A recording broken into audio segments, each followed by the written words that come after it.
Reiki ray ray Anshu.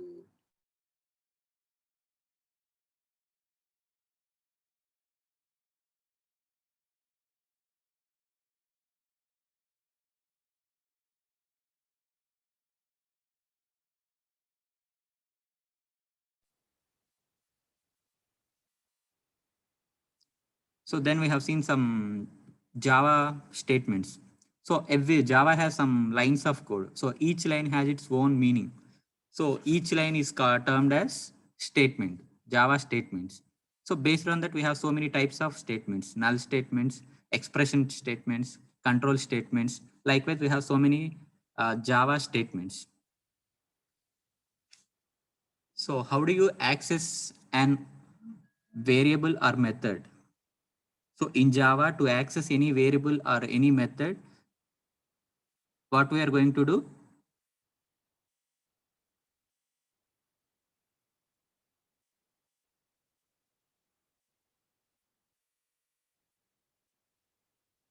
So if you want to, if I have a variable x equal to 10,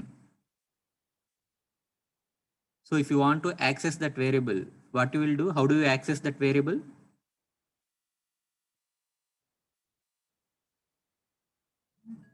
Create an object. So if you want to access anything, any variable or any method, so we have to create an object. We have to give the reference as an object. Through the object, we can access the methods as well as variables. So if you want to access these things, we don't have any option. We have to create an object. How do you create an object? I have given the syntax. How do you create an object? Class name space object name is equal to assignment operator is equal to new operator, new space class name within the braces some arguments. So likewise, we can create an object. How do you access that object? Suppose if you want to access the variable x equal to 10. So then how do you access x equal to object name dot next int. We can call the method next int. If the variable type is double, next double. So likewise, we can create an object and access the things. So next one, in the Java, we have seen some buzzwords, Java buzzwords. That means platform independent, architectural neutral, multi-threading. These are the features of Java. Then we have seen the tokens, Java tokens. That means what are the things comes under Java. If you write any Java program, what are the things come across in the program? So we have so many things: identifiers, keywords, next literals, separators, operators. We have five tokens in the Java. So each of the token we have discussed. So then we have seen the command line arguments. So next thing is data types, variables, and operators.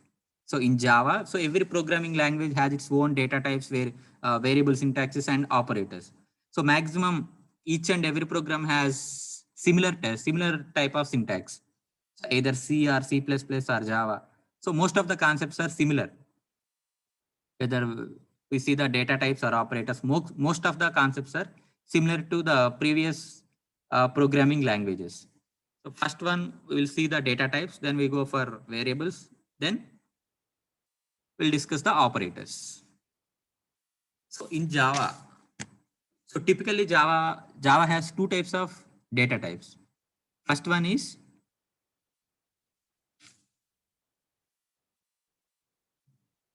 so Java supports two types of data types. First one, primitive data types. Second one, non-primitive data types.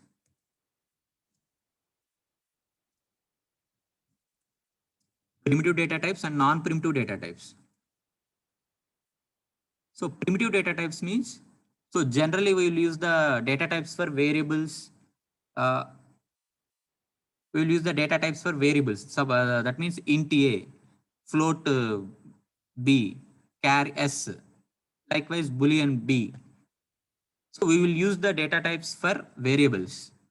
So that data types will be termed as primitive data types. We are giving the, we are defining the type of a variable here, type of the variable.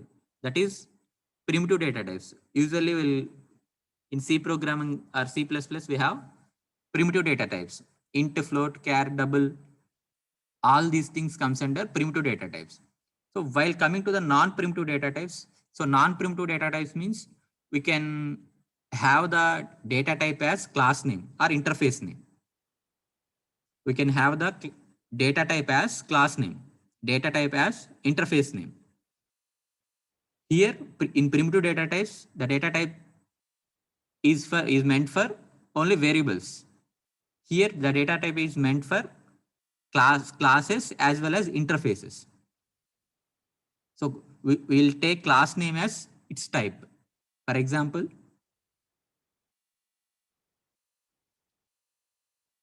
suppose in the public static void main, we have string args. Suppose we are defining a variable str is equal to apple. I want to define a variable str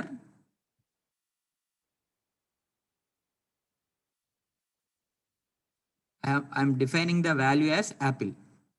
So I'm giving this type as char. If I give the char string is equal to apple, then it will become the primitive data types. If I give the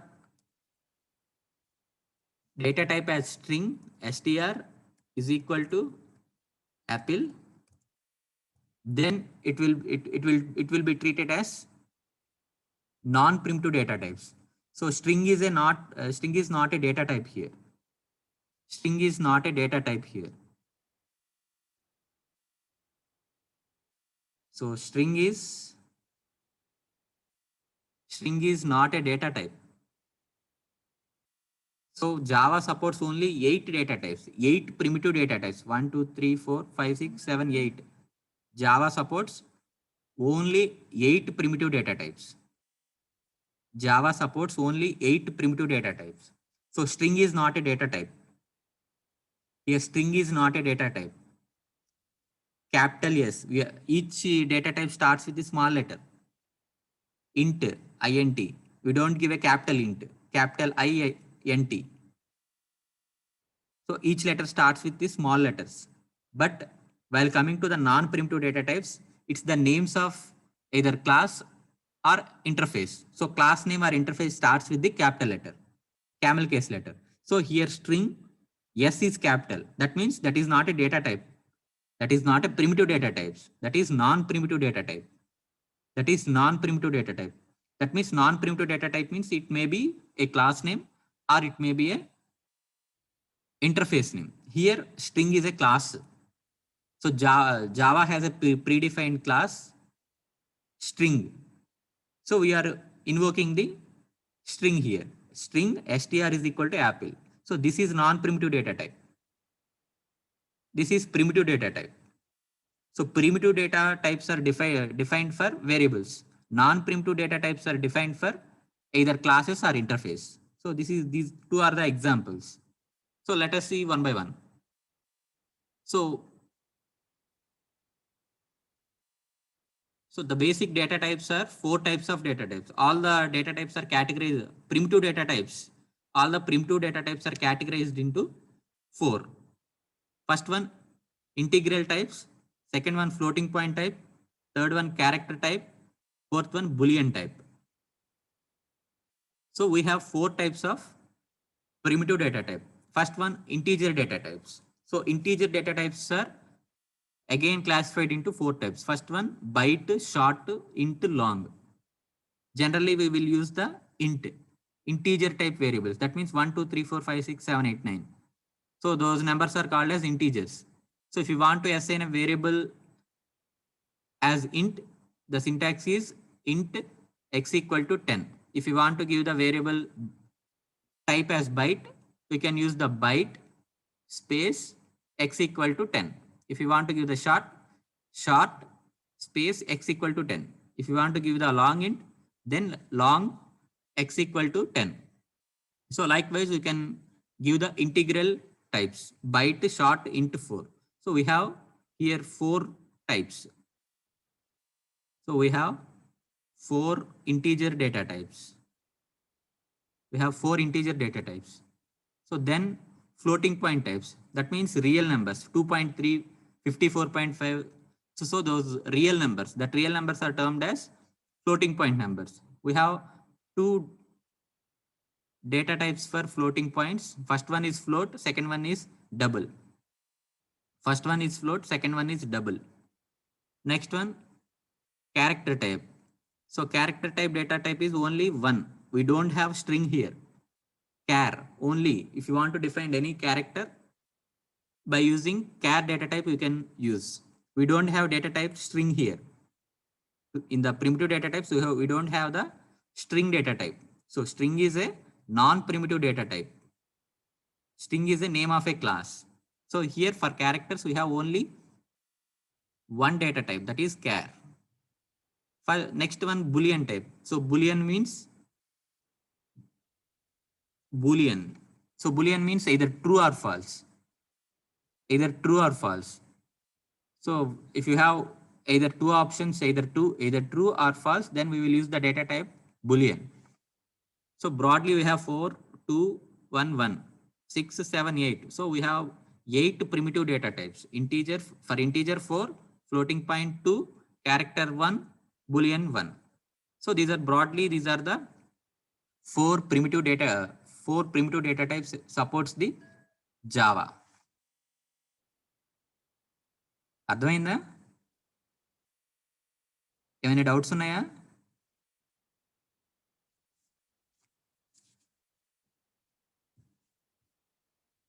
Yes, sir, understood. Okay. So next one.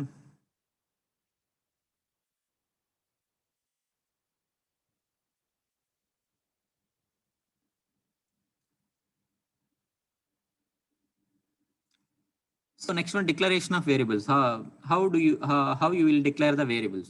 Same, similar to the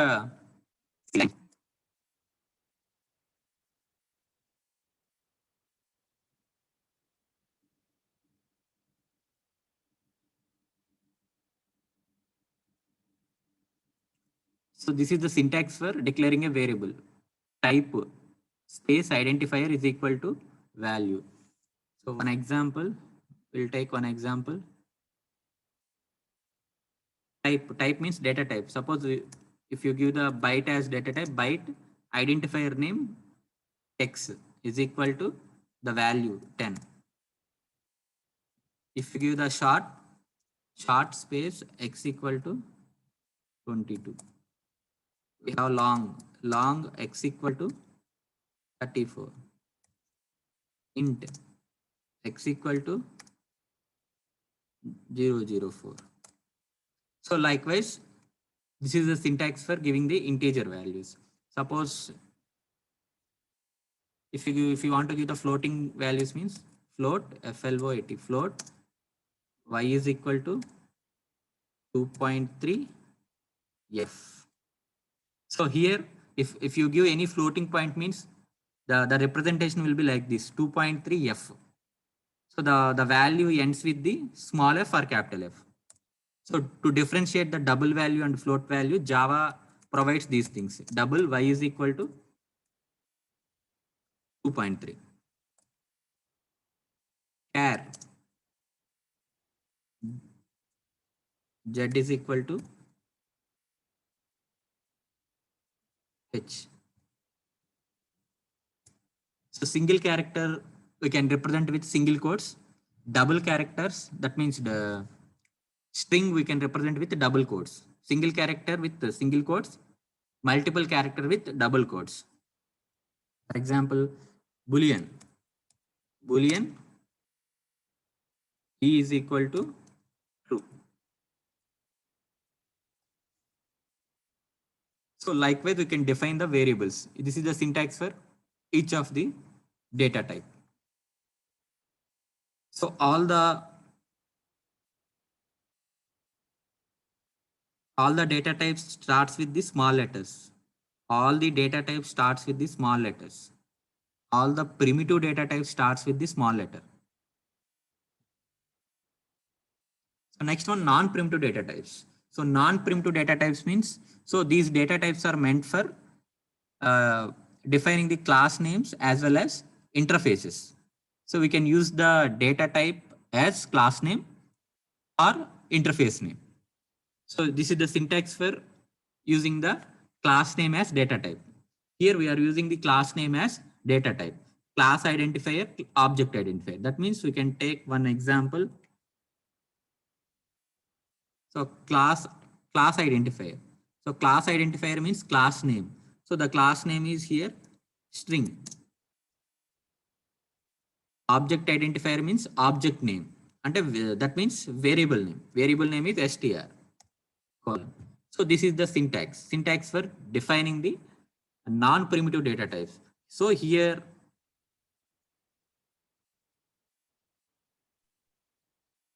string is the class name. Here string is the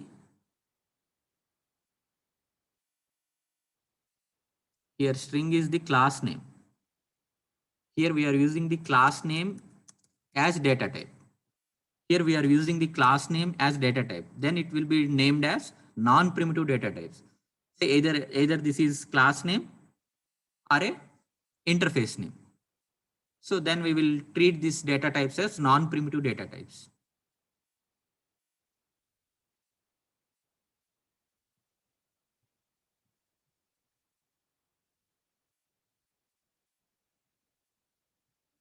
Next one. So each one has given some examples. So integer data types, we have byte, short, int, long. So if you see this table, so each integer data type has given range memory allocated in bytes as well as range values. Suppose if you declare the variable type as byte, it occupies 1 byte. It occupied 1 byte. 1 byte means 8 bits space. So the values are from -128 to 127. Suppose if you give the data type as short, it utilizes 2 bytes. If you give int, it uses 4 bytes memory. 4 byte means 32 bits. So usually we will prefer int data type 4 bytes. If you want to give the long, 8 bytes.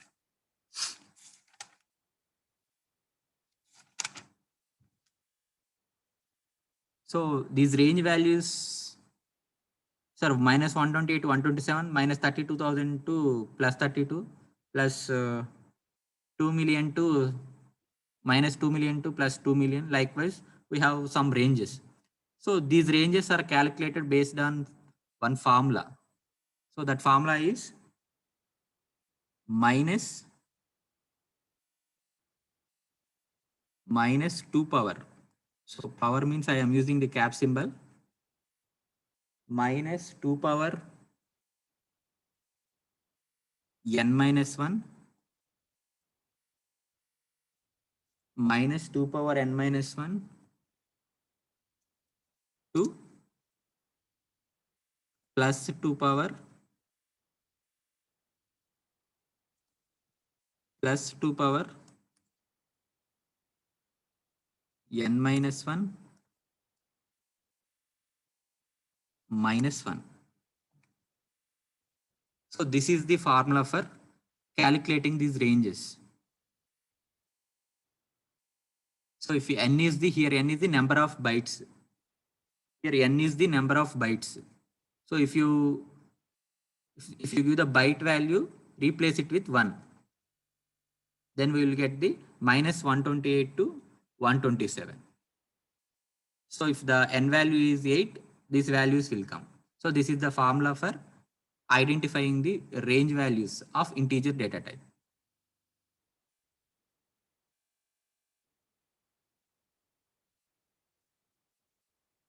Then we have some small program.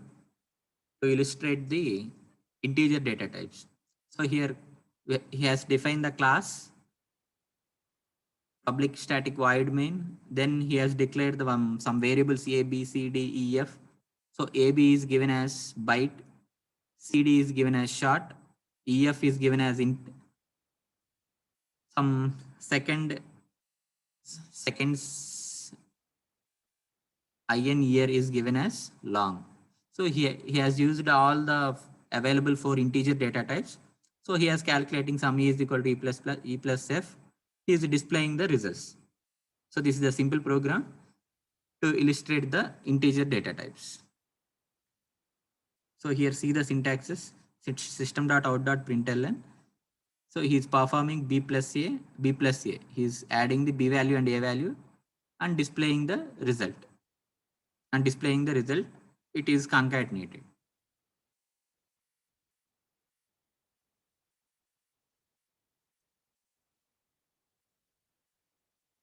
So next one, after integer data types, we mainly use the character data types. Character data type, we have only only char. We have only char. So see the example.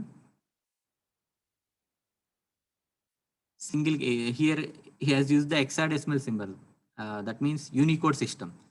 So character systems, we have so many Unicode systems, UTI Unicode systems we have. That means Java supports some Unicode for representation of characters. If you want to represent any character, Java follows some format. So that format is known as Unicode system. So this is the universal code system. Most of the compilers use this Unicode system.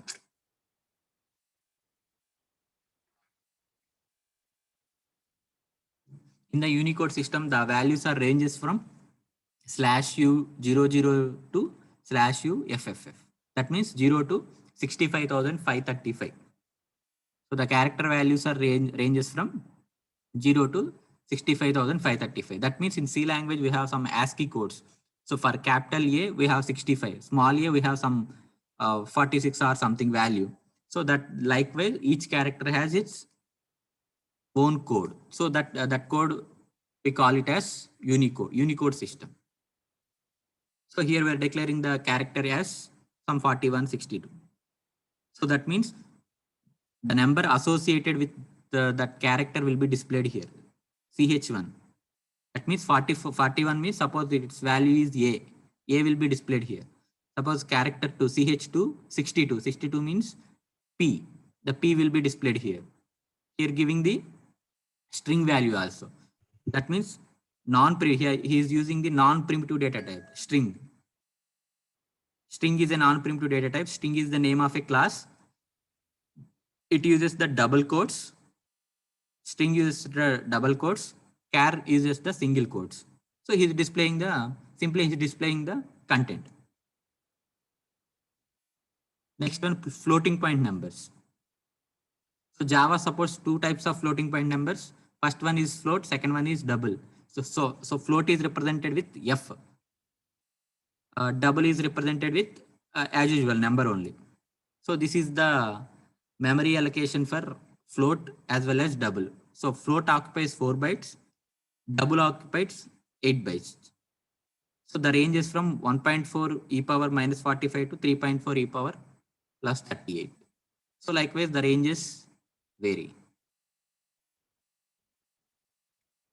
So this is the simple examples to illustrate the floating point data types as well as double data type.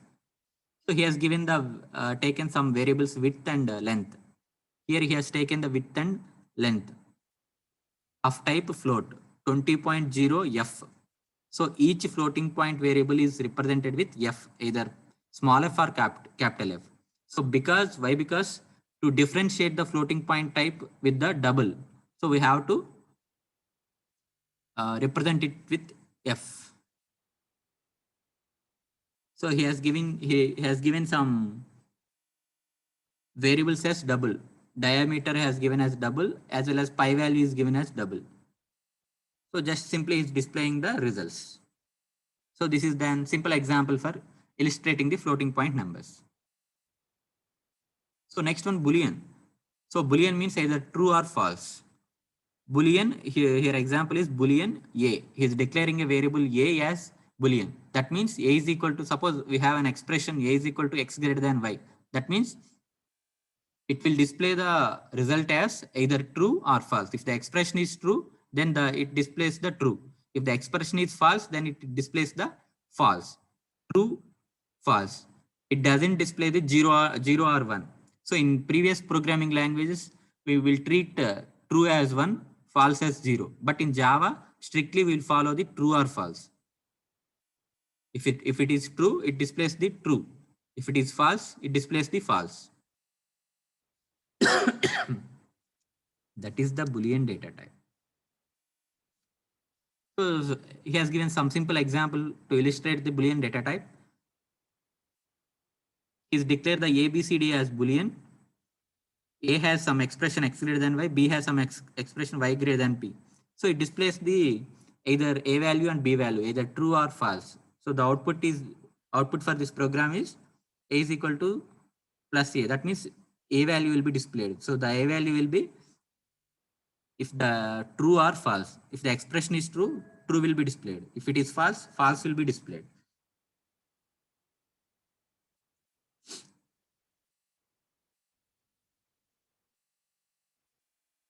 So this is for Boolean data type. So next one, typecasting. What do you mean by typecasting? Anyone?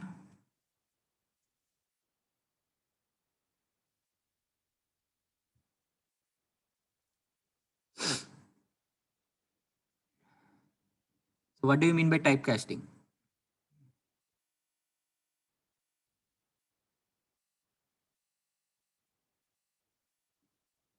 Converting one data type to another, one type to other, yes. Suppose till now we have defined the data types, int, float, char, double, Boolean. Likewise, we have defined some data types. Suppose if you have given the data type as int A is equal to 15.4. That means we have given the value as float, but we have defined the data type as int. That means, so we have two types of typecastings. First one is implicit typecasting. Implicit typecast. Second one is explicit typecast. So implicit typecast means automatically the compiler itself converts the one data type to another data type. So that is implicitly the task is done. That we can call it as implicit typecasting. That is automatic typecasting. So typecasting means converting the one data type to another data type. That we will call as typecasting. So implicitly means automatically the typecasting will be done. That means automatically the data type is changed from one data type to another data type. So explicit typecasting means, so we have to convert the data type manually, automatically done by if you want to convert this as automatically, then it will be called as implicit typecasting. If you want to do manually, then we will term it as explicit typecasting. So see one example.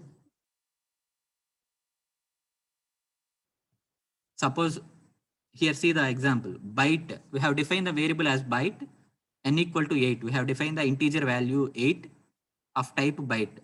So then we have defined the variable m. We have defined the variable m of type short. We are giving the value as 67 plus n. So, but 67 is short value, short int value. 67 is type short. N is of type byte. N is of type byte. That means we have two numbers to be added, but two of different type. Two of different types. So in this case, we have to typecast the some variables. We have to typecast the data types. So in implicit typecasting, automatically here in this case, automatically the implicit typecast will be done.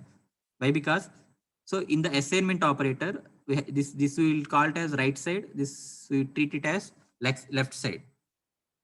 So left side has more priority, right side has less priority. That means in the integers, in the integer data type, so there is a priority. Topmost priority is for long. That means first we have taken the byte. Byte is a small thing. Byte is a small thing. Next one, short. Short is somewhat bigger. Int, somewhat bigger. Int, long. It is the maximum value. So this is the priority we will take. So byte occupies only 1 byte. Short 2 bytes. Int 4 bytes. Long 6 bytes. So likewise, each has its own priorities. Suppose right side element has less priority than left side element, then typecasting will be automatically done. Here short, n means byte. Short has highest priority than byte. That means automatically this n value will be typecasted to the short. Automatically n value will be typecast to the short. So this will treat it as implicit typecasting. That means left side type has more priority, more weight than the right side. Then automatically typecasting will be done. For example, if you take the integer byte, short, int, long, long has much weight while compared to the int. So short has less weight while compared to the int. Likewise, byte has less priority when compared to the short. So each data type has some weight. If the left side of the assignment operator has more weight, then implicit typecasting will be done. Automatically, the type will be converted. So if the left side has less weight than the right side, then we have to do them manually. So that means we have to do the explicit typecasting. So explicit typecasting will be done whenever we come across this condition. That means the condition is left side data type has less weight than the right side data type. Left side data type has less weight, less priority than the right side data type. Then we will typecast explicitly. So we'll take some example. So this is the syntax for typecasting explicitly. So manually, if you want to typecast, then we have to follow this syntax. Type variable is equal to new type variable. Suppose we have given double D is equal to 6.865. Initially, we have given this one, D value as double. So if you want to convert the D value to the integer value, so this is the syntax. This is the syntax. Int D, int variable. Within the braces, we have to give the data type. Within the brace, if you encounter any type of this data type within the braces, that means that is typecasted. How do you identify this is typecasted? Braces, in between the braces, we have data type. In between the braces, we have data type. Then we will treat it as typecasting, explicitly typecasted. Here, initially D is double. D is of type double, but we are converting D double data type into int. Within the braces, the data type into either int or float or char, anything. Likewise, we can perform explicit typecasting. అర్థమైందా?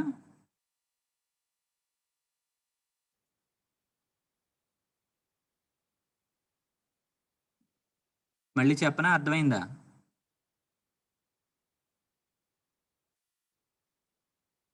సింపుల్గా type casting అంటే ఒక data టైప్ని ఇంకో data టైప్లో convert చేయడం. అలా convert చేయడానికి syntax ఏంటంటే పెరాంథసిస్లో ఆ డేటా టైప్ ఇస్తాం. పెరాంథసిస్లో ఆ డేటా టైప్ ఇస్తాం. సింటాక్స్ ఇది. So will move to the next topic. So ఒక చిన్న ఎగ్జాంపుల్ ఇచ్చారు. ఆ టైప్ కాస్టింగ్కి చిన్న ఎగ్జాంపుల్. ఇంటీజర్స్లో క్యారెక్టర్లో సమ్ వేరియబుల్స్ని డిఫైన్ చేశారు. ఫ్లోట్లో డబుల్లో సమ్ వేరియబుల్స్ని డిఫైన్ చేశారు. సమ్ ఆపరేషన్స్ పర్ఫామ్ చేస్తున్నారు ఇక్కడ. సో ఆ ఆపరేషన్స్ పర్ఫామ్ చేసేటప్పుడు PC/A పీసీ అంటే దేంట్లో ఇచ్చారో చూడండి, వేరియబుల్ పీసీ ఎక్కడ ఉంది, పీసీ అనేది టైప్ క్యారెక్టర్లో ఇచ్చారు. పీసీ అంటే టైప్ క్యారెక్టర్లో ఇచ్చారు. ఇక్కడ ఏంటి, పీసీ డివైడెడ్ బై ఏ అనేది ఇంటీజర్లో ఇచ్చారు. జెడ్ అనేది టైప్ డబుల్, రిజల్ట్ డబుల్లో ఉంది. జెడ్ అనే దాని టైప్ డబుల్. సో డబుల్ కాబట్టి ఈ పీసీకి క్యారెక్టర్ని డబుల్గా టైప్ కాస్ట్ చేస్తున్నారు. టైప్ కాస్టింగ్ అంటే ఆ వేరియబుల్ ముందు బ్రేసెస్లో దాన్ని టైప్ ఇస్తాం అంతే. దాన్నే ఎక్స్ప్లిసిట్ టైప్ కాస్టింగ్ అంటారు. సో లిటరల్స్ గురించి మీకు తెలుసు, లిటరల్స్. సో లిటరల్స్లో చాలా టైప్స్ ఉన్నాయని చెప్పాం. Binary literals, hexadecimal literals, floating point literals. Literals అంటే సింపుల్గా constant values. x equal to 2.4.5, that is one constant, that is one literal, floating point literal. So this we have discussed in the tokens, Java tokens. That means symbolic constants. So symbolic constants means pi value. Suppose if you want to calculate the area of the circle, pi r square or 2 pi r, circumference 2 pi r, that means pi value, we have pi value as 3.14. That we will give as some symbolic constant. So we don't have symbol in the keyboard pi. Then we have to define some variable. It will be given as some variable. Pi value as pi. Pi is the variable name. We can give x, y, z something. For understanding purpose, he has given pi. Pi value as 3.14. C value as 299. These are some constant values, symbolic constants. We are defining a constant value to a variable. Static variables and static methods. So that means static is a keyword. So in the programs, we have defined the static variables and static method. Suppose, for example, we have given a variable, we have declared the variable as static. For example, suppose int x equal to 10. I have defined a variable x as 10. So I'm giving this as static. Static int x equal to 10. Static int x equal to 10. That means this variable is termed as static variable. So static variable means this variable can be accessed without object. So initially we have said that each and every variable or method can be accessed through the objects. So if you define the variable as static, we don't need to create an object to access this variable. ఈ వేరియబుల్స్ని access చేసుకోవాలనుకుంటే static అని ఇస్తే మనం వేరే objects create చేసుకోవచ్చు. అసలు objects create చేసుకోకుండానే మనం ఈ వేరియబుల్స్ని యాక్సెస్ చేసుకోవచ్చు. వాటిని స్టాటిక్ వేరియబుల్స్ అంటారు. Suppose static methods, public static void main. మనకి పబ్లిక్ స్టాటిక్ వాయిడ్ మెయిన్లో మెయిన్ అనేది మెథడ్. ఆ మెథడ్ని స్టాటిక్గా డిక్లేర్ చేసాం. సో స్టాటిక్గా డిక్లేర్ చేసామంటే ఆ మెథడ్ని ఇన్వోక్ చేసుకోవాలనుకుంటే ఆబ్జెక్ట్ క్రియేట్ చేసుకోవసరం, ఆటోమేటిక్గా మనం యాక్సెస్ చేసుకోవచ్చు ఆ మెథడ్ని. కంపైలర్ కానీ మిగతా ఆపరేటింగ్ సిస్టమ్ కానీ ఆటోమేటిక్గా మనం యాక్సెస్ చేసుకోవడానికి స్టాటిక్ అని ఇస్తాం. వేరియబుల్స్కి ఇస్తే స్టాటిక్ వేరియబుల్స్ అంటాం, మెథడ్స్కి ఇస్తే స్టాటిక్ మెథడ్స్ అంటాం.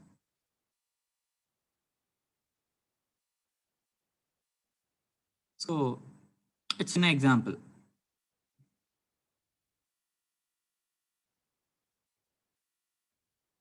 సో మ్యాథమెటికల్ ఫంక్షన్స్ అంటే మనకి స్క్వేర్ రూట్ కానీ, క్యూబ్ రూట్ కానీ, స్క్వేర్ కానీ, ఇలాంటి సమ్ లాగ్ ఆఫ్ కానీ ఇలాంటి మ్యాథమెటికల్ ఫంక్షన్స్ ఉంటాయి.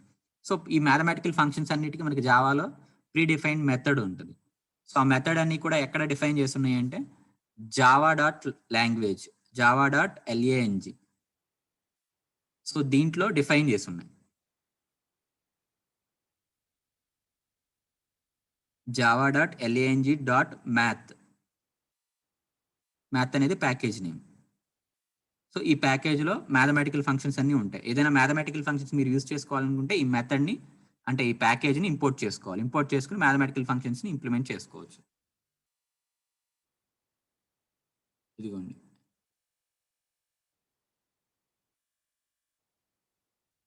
చిన్న ఎగ్జాంపుల్స్ ఇచ్చారు. Compound interest, simple interest, PTR/100 ఇలా ఉంటాయి కదా, వాటికి programme.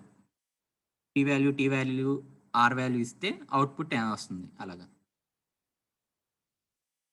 Next attribute final. So attribute final means final is an keyword like static. Final is also a keyword. Static means without object we can access the data. Here final means for entire the program the value cannot be changed. Final, that value is final for that variable pi. M value is 900. This is the final that cannot be modified in the program. X value is 7.5643. This X value cannot be modified. That means that is fixed value. We cannot change it. So in likewise, we have some variables. Then we will declare that variable as final. We can use the final keyword. So next one, operators. So we will discuss the operators in the next class. So ఏమైనా doubts ఉన్నాయి ఇప్పటిదాకా? Do you have any doubts?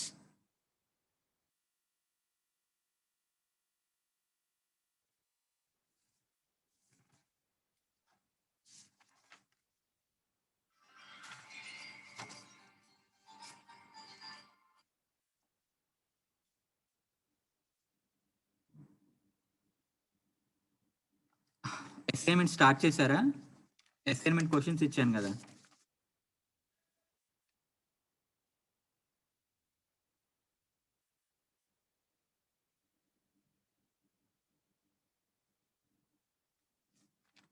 Assignments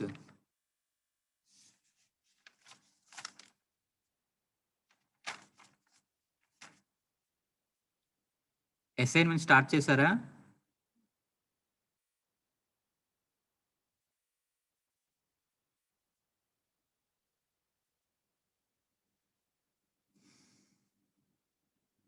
so assignment కూడా submit చేయండి 28న.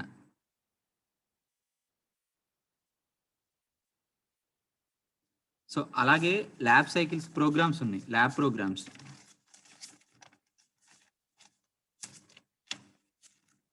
First exercise చూడండి, lab సైకిల్స్లో first exercise. So next క్లాస్కి వచ్చేటప్పటికి ఈ ల్యాబ్ సైకిల్స్ కూడా మీ ల్యాప్టాప్స్లో రన్ చేసి ఎగ్జిక్యూట్ చేసి అబ్జర్వేషన్స్లో అవుట్పుట్ రాయండి. జావా ల్యాబ్ ఉంది. సో ఆ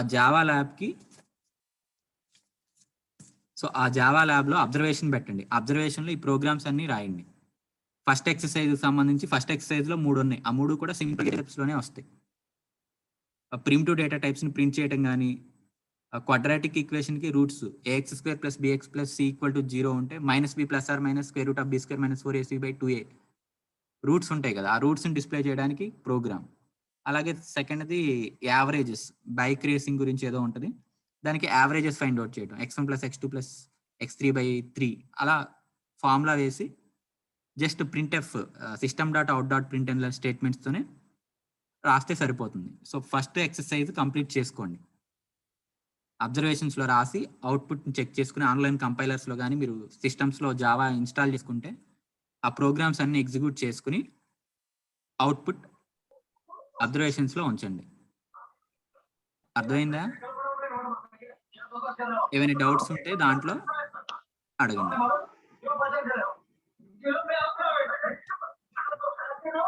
ఓకేనా? So okay, thank you.